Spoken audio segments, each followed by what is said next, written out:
ครับทักทายสบายดีนะทุกคนและตอนนี้เบาดงก็อยู่ที่บ่อนไผ่ไหม้ของเราเข้าของเบาดงเนาะสิกินหยังเขาเบิดเลยทุกคนเบิ่งนี่เห็นบ่ไฟก็ยังบ่ทันดับทุกคนนี่นะหมดเลยเขารวมทั้งหมดนี่ตกอยู่10กระสอบทุกคนเลยเสียเปล่าๆเพราะว่าเบาดงกับบ่ฮู้ว่ามัน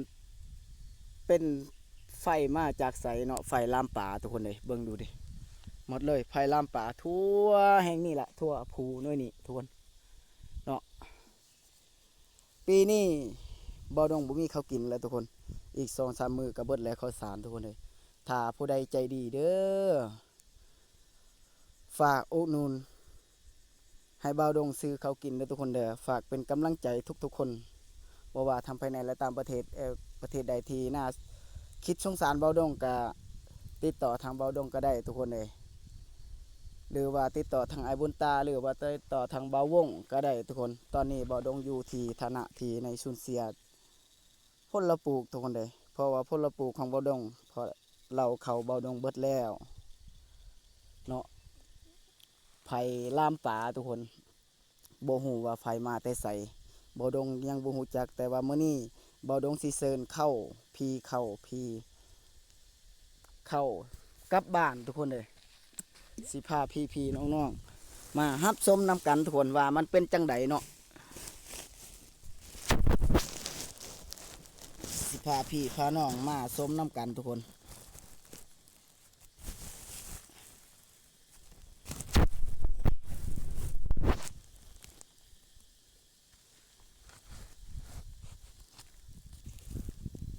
เราเข้าของเบาดงเบิดเลยทุกคนเลยฝากเป็นกำลังใจให้เด้อทุกคนฝากกดไลค์กดแชร์กดติดตามให้เบาดงเป็นกำลังใจทุกคนเลยในตอนนี้เบาดงกับสิทำพิธีเอิญไม่ว่าเบาดงสิเอิญ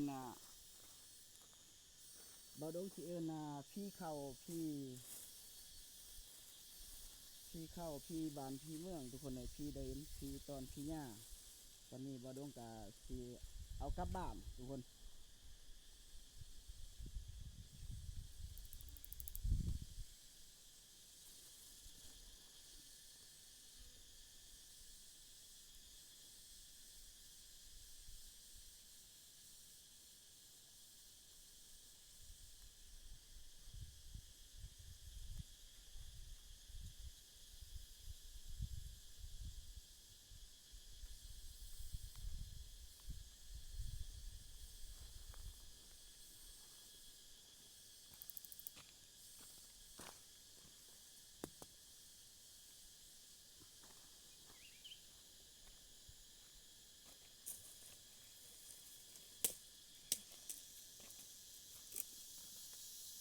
เอิญพี่เข้าพี่บ้าน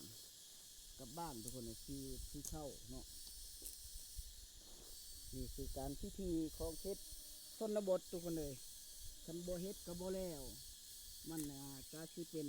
เจ็บไข้ไออุ่นทุกคน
นี่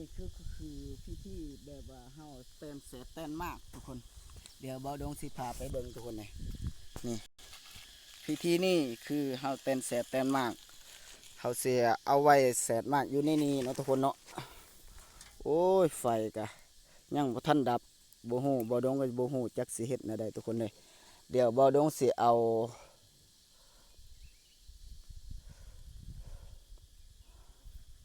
เข้าเม็ด4เม็ดนี้2เม็ดแม่นข้าวจาว2เม็ดแม่นข้าวเหนียวทุกคนเด้อันนี้คือพิธีของบ่าวดงเองเด้อทุกคนเนาะพิธีของบ่าวดงเองพิธีของเขตชนบทชนเผ่าบรูเมืองกองนี่ล่ะ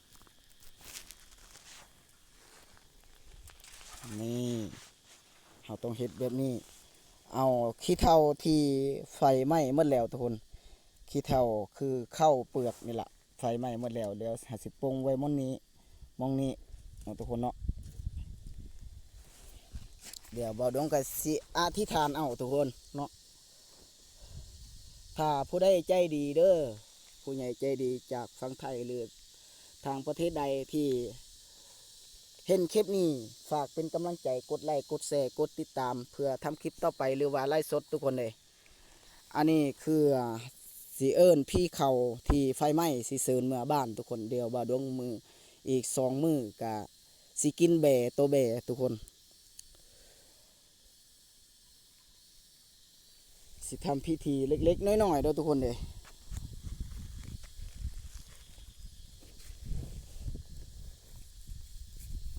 ข้าวเต็มหมดเลยทุกคน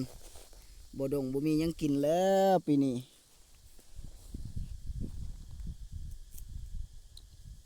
ฝาก FC นี่เด้อทุกคนถ้าผู้ใดใจดี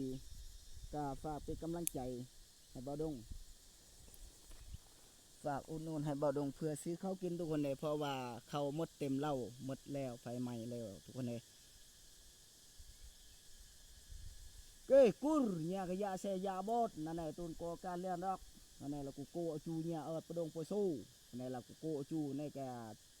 หมู่กะลูก็เชื่อบ่ดงเก้นะออกเกราะในปะนอก็อยู่ในบาร์ตะบือปะนอก็หาปางยาวไว้อันนี้จะจ้อยตันจ้อยเลียดในกูเสะละแต่เนี่ยก็ยาแซยาบดยาปูเมียซาเปยแต่บ่เจอสนัวในละตะกุยเฮิบแต่ในแต่กูกดกล้วยแต่กว่าเยเนี่ยในแต่กูดอกว่าเยเยียกแต่กำปัวม่วมคือเยียงแล้วกูตะกุยเฮิบก็ไปอุกาดสู้คือลันติเนอะตึอันนี้ละคือกูจูเนี่ยละกูตึกูลูเนี่ยกลองกูลูให้ต้นยาตราดังเตเละเนี่ยก็ยาเสยาบดอันนี้ละกูปสอรัวเด้อออนเนี่ยละห้อยเย็ดละกูเสตอกเสจ้าเสโจทอเสกูเสเมียละทอตะไทยตะดงตะไทยปนเตรียกูโจโดยแล้วเกิดโดยโจทอแล้วกดทอกีแต่อ่อนยรับหมอเสียวเนี่ยจ้อปะเจียงจ้อกีในละกูโกจูเนี่ยในละก็นาวลูจืนลูจื้อหมู่กูลูขี้จื้อบาร์ลำเบ้บาร์ลำตะเรียลุเปรียกประดงเกยอันนั้นละกูปะโกจูเนี่ยวิไอยะเสยาบดอ่อนยรับหมอเสียวขันจื้อยรับในละขันยรับกูเสตอกเสจ้าในละกูตะเนปุมัดกูเสโจละโดยเสอาเมียละโดยกูโจโดยดูกระหม่อองกดโดยกูแนตะตะเมนกูเสตะเวนกูทำลายกิตะเกินกูทำลายตังกีจองสูกิตะเกินเนี่ยเนาะอันไหนกิตราแต่ไทยยาวคือตะบนดักซอฟอันไหนจิวกาดเงี้ยต่อไปอะไรเงี้ยฮึบเงี้ยก็เยี่ยงกรวงเยี่ยงกูเตะเงี้ยก็เกียโดยสูคือในเต็มเบอร์เตอสนัวแต่กูนดอกกูตะสูหลังทีนี้นดอกกาดสูในหลักกูโกเงี้ยนะประได้ยาเสยาบดเนี่ยกูกาดละอ้นเลี้ยอ้นยาเย็ดเนี่ยกูสอโทเดอกูยอมกูลู่เฮ้ยอ่างกูลู่เชี่ยกูลู่คือปดกกี้เตะกีในเตะกะหายตะรีดจ้าบาร์ลัมตะเรียพลักกี้กี้แต่หายกูเลยอ้นเลยยอมล้อมลู่เลยละเลยตุนไปตีเลยถูตีเลยจอกในละอุตราเนี่ยสังัดเนี่ยกะยาเสยาบดคือจีนดังรำหมอเสียวตอนนี้เราไปโกจูเนี่ยกิโกตรกจูเนี่ยอ่อนจูประดงประโซเอ็นอันนี้เกี่ยเนี่ยในเนี่ยตุกรองตุกแต่อุกาดอปัจจาในเราเกี่ยจูตึประดงเกย menam lagi atu ukat paca menam lagi ke atu lah ki se tóc cha là ki se châu là đôi se tay này chú mắt tạ sai ông cất đôi tay này chú mắt của chồng trâu cất kia ông cất này là của dết này đỡ này của ôn dết mà của ukat ki những chơi tan chơi liệt chơi ki cứ quay cái nên tra mai ở đây là bông cho ký đắt nhà cái dạ xe dạ bon cái chi đang rầm một xéo những chơi cam chơi cờ này là của cô chú nhà ôn chú ớt đục nghe nơi những chú ớt năng này này là ớt này là tan liệt nhà cái dạ xe dạ bột hômไปcô chú nhà tem bợ là ăn tôn cợtไปcợtประเทศเลยnày cợt ukat pat chaเลยnày cái của cô chua tứ ba làm tờ yạc cái trụ priệng cái này ukat pat cha tem bợ tựa snu cái ngày lễ ca thì là của nữa đấy ngày lễ ca hai khuộc cha sai thì mới nó nhà cái nhà xe giá bon này là của chú nhà xe giá bon nhà chú ởประดงประสูđứa chơi tan chơi lẹt chơi đạp một xéo ui thế ta nhà pa kia là nại tại hệ đôi này kìa có ôn cô chú nhà ôn chú ởประดงประสูnày kìa mà cả cả đã pa tràn tem bợ tựa chân hòa là mình cứ ta cười quả tầng tờ năng đục mùa hành cười bị hai tạ số bọc ruộng kìa chợ cả chàng nhà phạt lộ mà cô chú anh này thì cần cô chàng nhà phạt lộ anh này là của cô chú nhà của cô trục chú rồi vi ấy dạ xe dạ bồn mà của cả đã phạt trà của cả trăm xu này là cái chùa tự mùa trôi mẹ là mùa trôi tria thì là cái tự của cát này mùa trôi mùa cát là cái tự cái xe tóc xe cha là xe tạ là đồng tạ là thầy nhà đang thế mướt nhà cái dạ xe dạ bon cái chuyện nhà đang rầm mò xéo on nhà rầm mò xéo tận này chu man on nhà dạ xe dạ bon cắn trâu cắn lôi là hệ chùa tự ơi anh này ơi lôi ơi anh này cu xe cô cuôi nhà dạ xe dạ bon nhà rầm mò xéo giao của cô nào này là dê on nào là ho dê on dê là này của tôi là u ca chơi nhà đôi dạ xe dạ bồn nhà ba con cái sai ba con cái đếp chưa nhà đạt thì chưa này của cô chú như ấy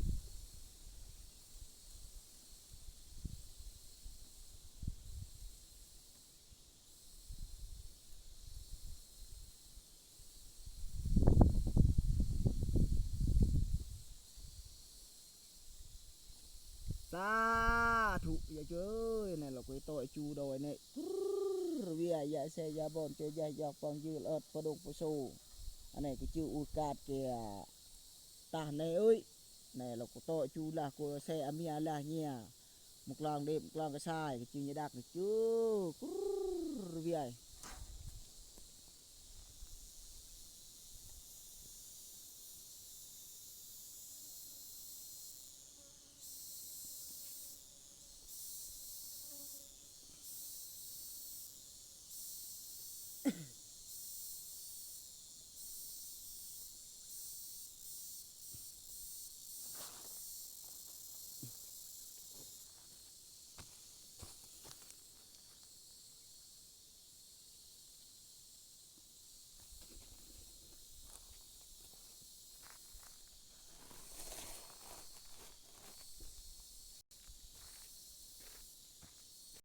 เอาทุกคนตอนนี้ก็เสร็จพิธีเรียบร้อยแล้วทุกคน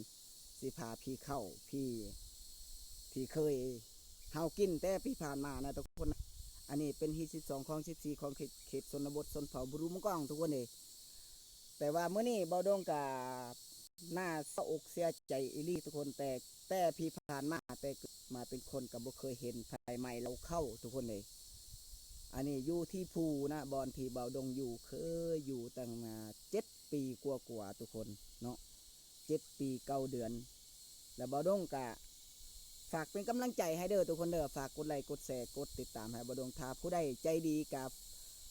อุดหนุนก็คิดผู้ใดอยากคิดอีต้นก็อีต้นได้ทุกคนเบาดงก็คือนายสิเห็นล่ะทุกคนเพื่อนสารบ้านซองก็บ่มีตอนนี้ก็เข้าก็เบิดไฟไหม้เมื่อแล้วเราเขาทางเล้าเขาบักใหญ่เลยทุกคนเลยเขาก็บ่หลายเนาะประมาณ10 กระสอบนี่แหละ ก็ให้พี่ๆน้องๆคิดหน้าให้ดูตน แต่ฝากเป็นกำลังใจถ้าผู้ใดมาเห็นคลิปนี้แล้วบ่ดวงก็สิฝากลาหมดหมู่ทุกคนพอกันใหม่มื้อหน้าคลิปหน้าพอกันใหม่ทุกคนคำกล่าวว่าสบายดีบ๊ายบาย